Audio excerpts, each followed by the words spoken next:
Hello जी, this is दैन welcome back to trade with YouTube channel. आज हम बात कर रहे होंगे एक बहुत इंपॉर्टेंट स्क्रिप्ट के बारे में which is very dear to my heart. और ये स्क्रिप्ट मेरी one of the favourite script है और डीसीआर के साथ ही एक तरह से उसकी सिस्टर कंपनी है। आप समझ लें कि उसी की टाइप का बिजनेस है इसका। और जो इसको होल्ड करते हैं वो भी वही होल्डिंग कंपनी है जो डीसीआर को होल्ड करती है। और रियल इस्टेट इन्वेस्टमेंट ट्रस्ट में मेरा ख्याल से कि यही दो नाम है जो आपके मेजरली पीएसएक्स पे लिस्टेड हैं, जो आपको अच्छा एक डिविडेंड देने वाला अच्छा शेयर है और एक डिविडेंड होल्डर को एक डिविडेंड शेयर होल्डर को एक अच्छा रिटर्न देते हैं। इसके अलावा टीपीएलपी प्रॉपर्टीज़ है, वो एक अच्छा रिटर्न आपको जनरेट नहीं करके देते। तीन यही कंपनीज हैं इस सेक्टर में, DCR, GRR and TPLP properties. जिसमें DCR and GRR are very dear to my heart and my investment portfolio they have a big portion। तो लेट्स डिस्कस जीआरआर। तो जीआरआर की रिसेंटली हमारे पास फाइनेंशियल स्टेटमेंट देखने को मिली है और उसमें इसने डिविडेंड अनाउंस किया 3.5 रुपीज़ पर यूनिट के हिसाब से।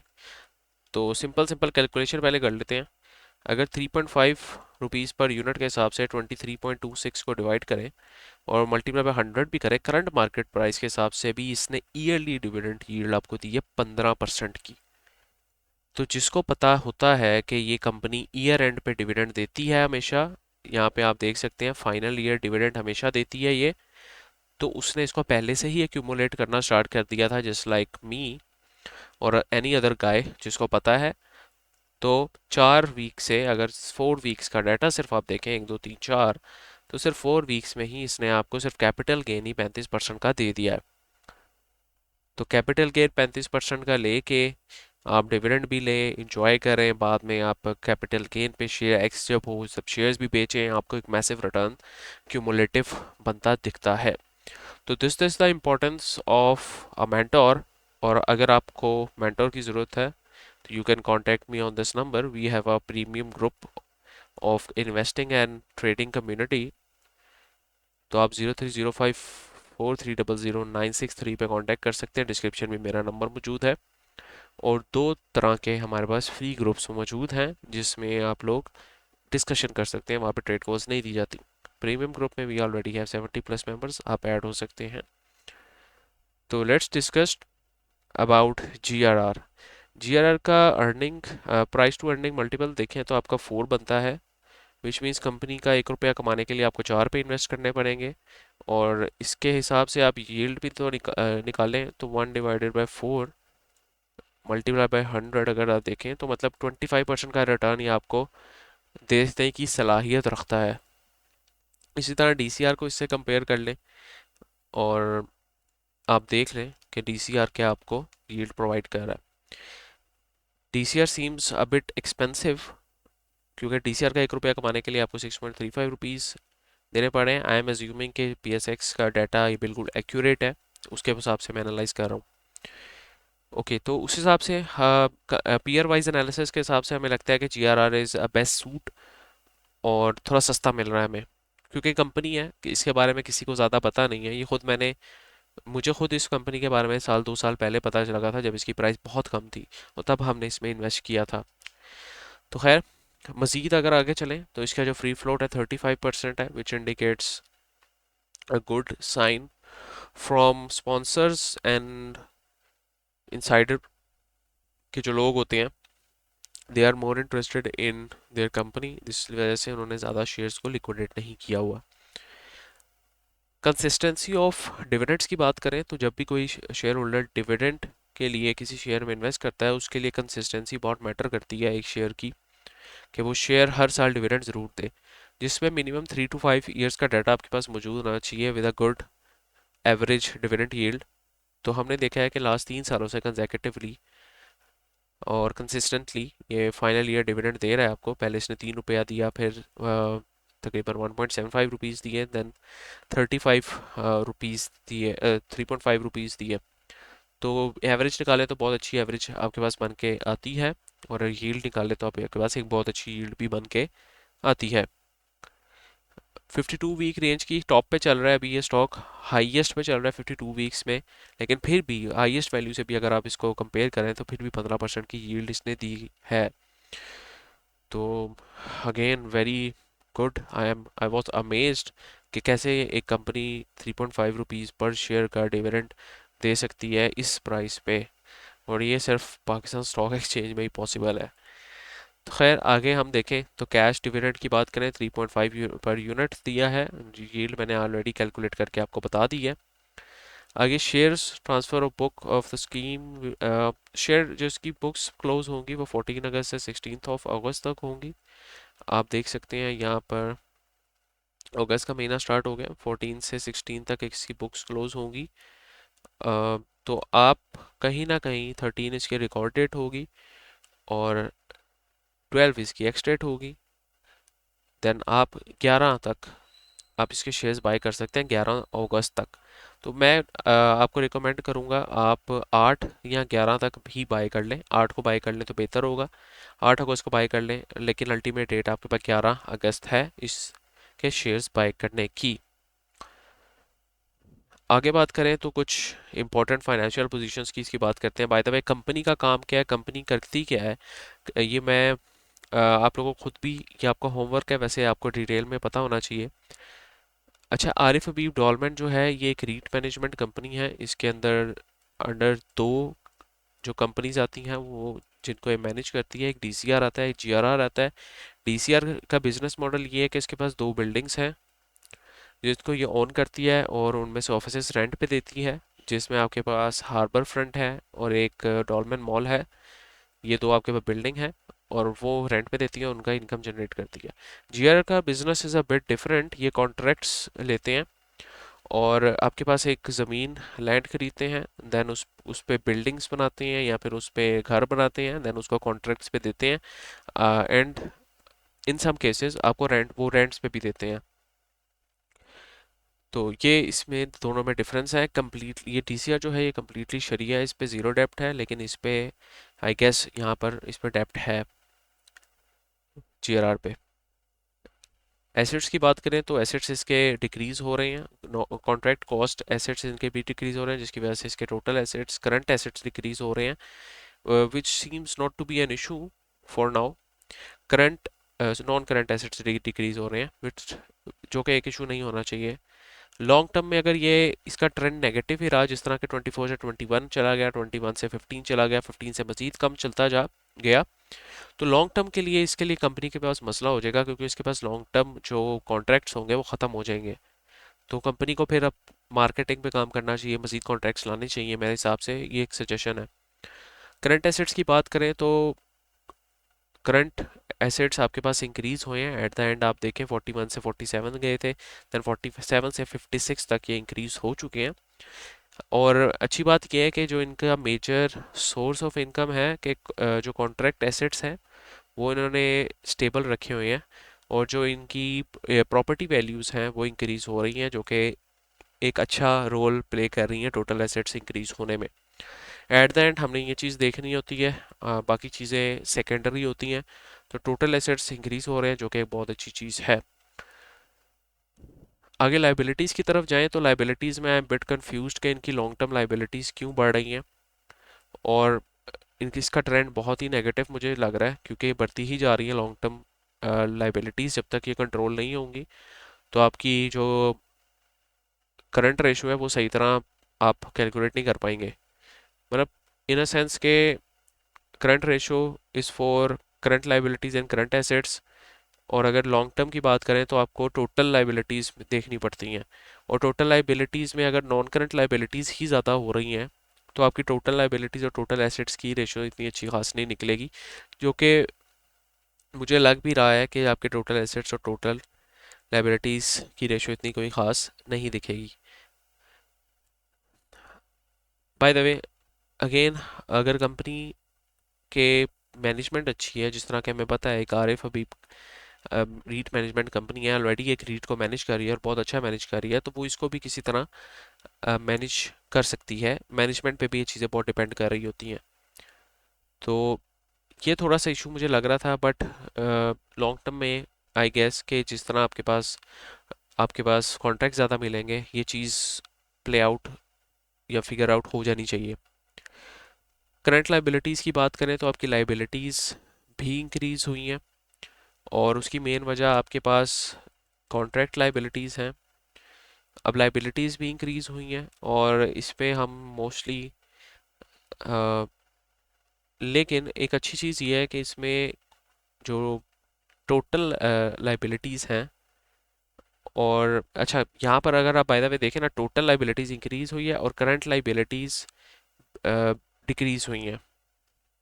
और ये एक अच्छा मतलब ट्रेंड होता है, लेकिन अगर आप पिछले 3 सालों से कंपेयर करें तो 13 से इसने 18 पे जंप लगाई, 18 से इसने 17 पे जंप लगाई। तो मतलब इंक्रीज इन करंट लाइबिलिटीज़ ज़्यादा देखने को मिला पिछले से पिछले साल के मुकाबले में, लेकिन अब डिक्रीज इन करंट लाइबिलिटीज़ इस साल कम देखने को मिला है। तो ये ट्रेंड एनालिसिस होता है कि आपका 3 साल से किस तरह का ट्रेंड चल रहा है। तो ये थोड़ा सा मुझे कंसर्निंग लग रहा था कि करंट लाइबिलिटीज़ आपकी थोड़ी सी ज़्यादा हो रही हैं।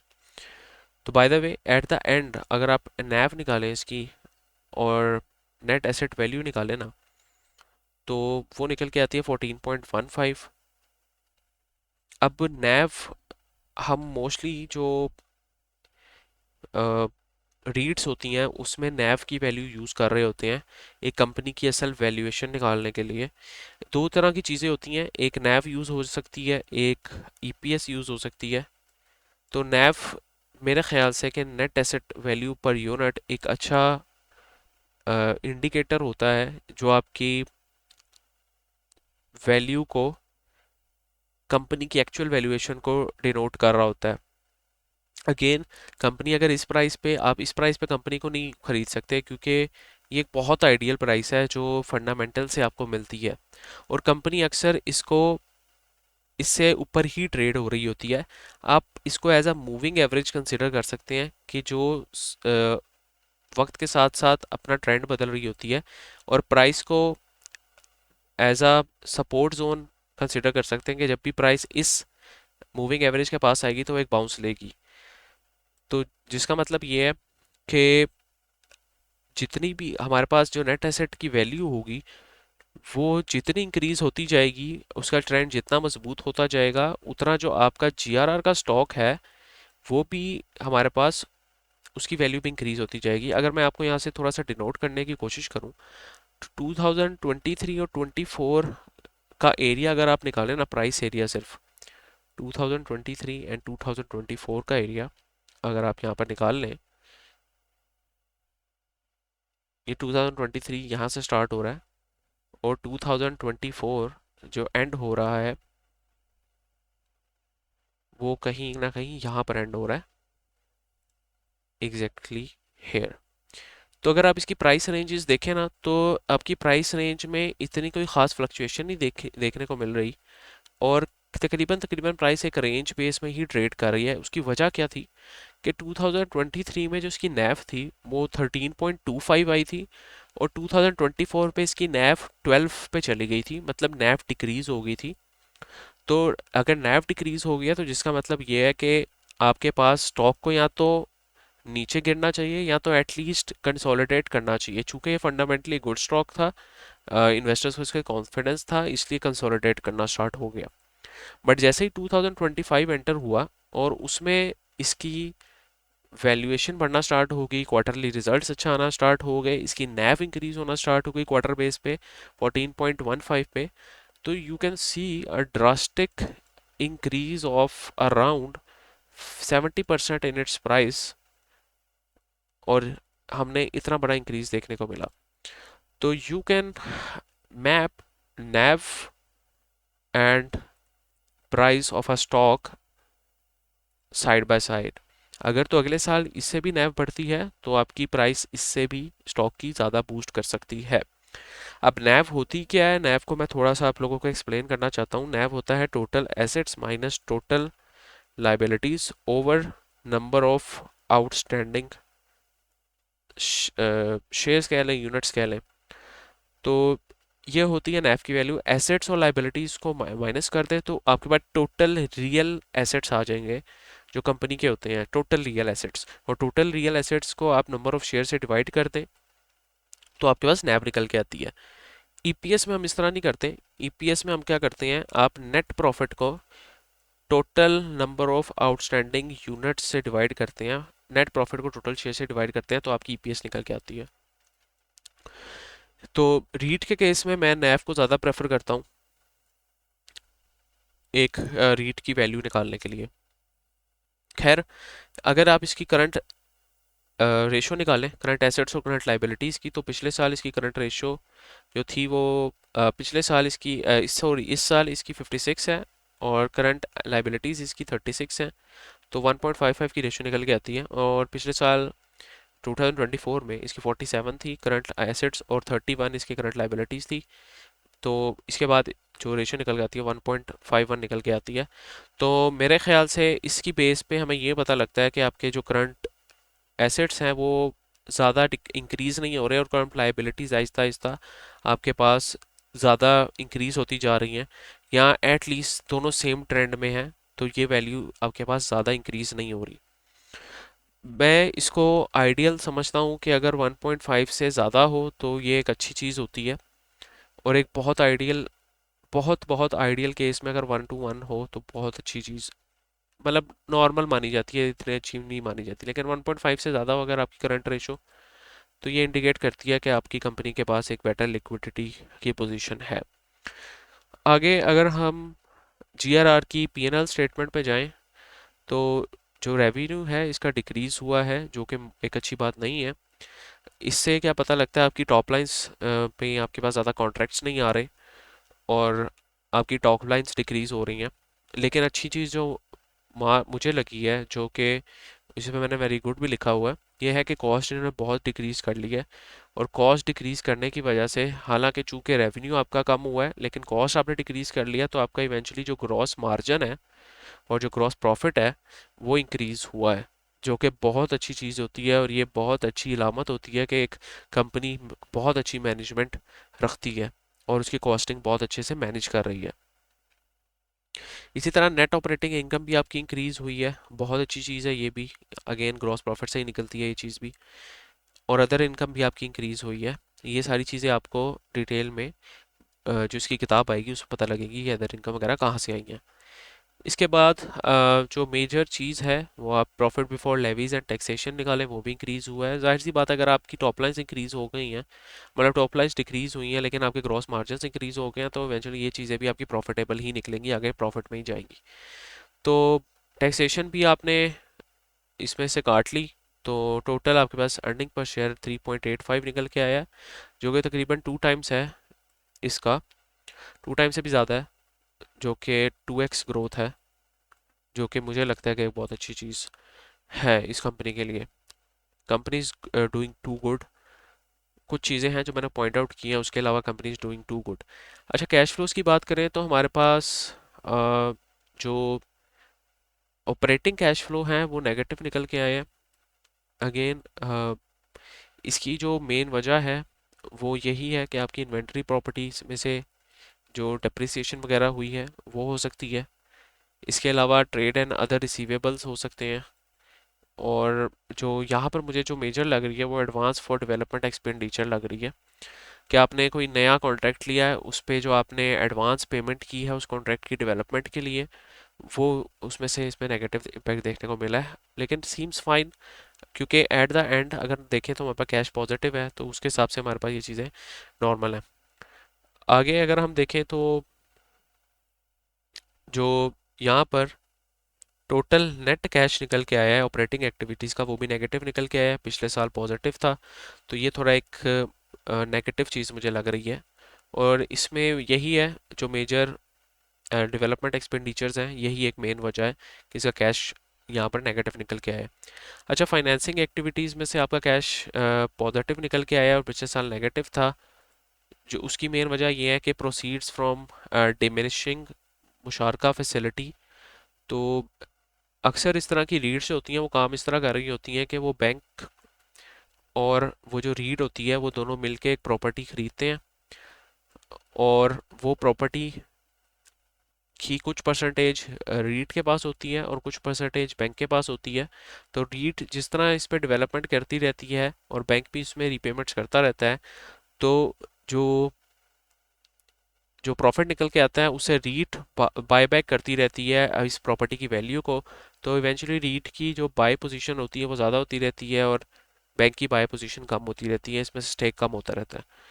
तो उसमें से यहाँ पर मुझे लग रहा है कि ये as far as I know, तो मुझे लग रहा है ये वहाँ से उनको पेमेंट आई है कि जो इन्होंने नई कोई इन्होंने फैसिलिटीज़ या नए कॉन्ट्रैक्ट्स लिए होंगे, तो यहाँ से बैंक की कोई पेमेंट आई होगी कि आप यहाँ पे इसको पे कर दें फॉर शेयर होल्डिंग। तो इवेंचुअली एट द एंड, अच्छा बाय द वे, अगर इसमें मैं गलत हूँ तो आप मुझे करेक्ट कर सकते हैं कमेंट में। By the way, cash and cash equivalents and में देखें तो आपके पास पॉजिटिव निकल के आए हैं, जो कि एक बहुत अच्छी चीज़ है। मैं समझता हूँ positive cash flow at the end अगर आपके पास निकल रहा है तो कंपनी इज़ डूइंग गुड। तो ओवरऑल मैं इस कंपनी को ज़रूर अपने पोर्टफोलियो में ऐड करूँगा। बाकी अगर आपने इसको ऐड करना है तो अपनी रिसर्च ज़रूर करें। टेक्निकली अभी भी मुझे इसमें जो है प्रॉफिट बुकिंग अभी देखने को मिल रही है। लास्ट डे इसमें बहुत वॉल्यूम लगा है, अगले दिन इसमें प्रॉफिट टेकिंग देखने को मिली है। तो मैं समझता हूँ अगर करंट प्राइस पे आपने लॉन्ग टर्म के लिए इन्वेस्ट करना है तो आप लंप सम की बजाय एसआईपी की तरफ जा सकते हैं, क्योंकि इसका अभी ट्रेंड तो अपवर्ड्स ही है। आप इसमें एसआईपी की तरफ जा सकते हैं। अगर करंट प्राइस पे भी आप इसमें एक्यूमुलेशन कर रहे हैं ना, तो you are still making 15% of return. तो आपको फिर भी 15% यील्ड मिलनी ही मिलनी है करंट प्राइस के हिसाब से। तो या तो आप दूसरी अप्रोच ये रख सकते हैं कि वेट कर सकते हैं जब तक आपकी एक्स डेट नहीं आती, और तब अगर ये इसकी प्राइस कम होगी तो आप एक्स डेट से पहले खरीद लें, तो आपको ये यील्ड अच्छी मिल जाएगी। देन आप मंथली एसआईपी की बेस पे आप इसको एसआईपी करते रहें इस पे। लमसम मैं किसी भी स्टॉक में सजेस्ट नहीं करता। जो सपोर्ट जोन इसका मुझे नज़र में आता है ना, वो तकरीबन तकरीबन जो आपका सपोर्ट जोन बनना चाहिए वो समवेयर अराउंड हेयर ये बनना चाहिए, जो कि करंट मार्केट प्राइस से 14% नीचे है। और ये जोन है आपके पास 19.5 से 20.8 का जोन। तो आप यहाँ पर इसको बाय कर सकते हैं अगर आपको यहाँ पर मिले। अगर अभी बाय करना चाहते हैं अभी बाय कर सकते हैं, लॉन्ग टर्म वाला स्टॉक है, घबराने वाली कोई बात नहीं है। इंशाल्लाह आपको फ़ायदा ही होगा। तो उम्मीद करता हूँ आप लोगों को ये एनालिसिस पसंद आया है। अगर आप प्रीमियम का पार्ट बनना चाहते हैं आप मेरे से कांटेक्ट कर सकते हैं। और 0305430096 डिस्क्रिप्शन में भी मेरा नंबर मौजूद है। फॉरेक्स हम फ्री करवा रहे हैं और वो भी डिस्क्रिप्शन में मौजूद है, उसका चैनल का लिंक भी। और जो हमारी प्रीमियम सर्विस है वो सिर्फ पीएसएक्स प्रीमियम सर्विस है। उसके लिए आप मुझे कांटेक्ट कर सकते हैं। मेरा व्हाट्सएप का लिंक भी और नंबर भी डिस्क्रिप्शन में मौजूद है। और पार्ट बन सकते हैं 70+ प्रीमियम मेंबर्स का। नेक्स्ट टाइम के लिए भाई को इजाज़त दीजिए, दुआओं में याद रखें, कमेंट में राय का इज़हार ज़रूर कीजिएगा। अल्लाह हाफ़िज़।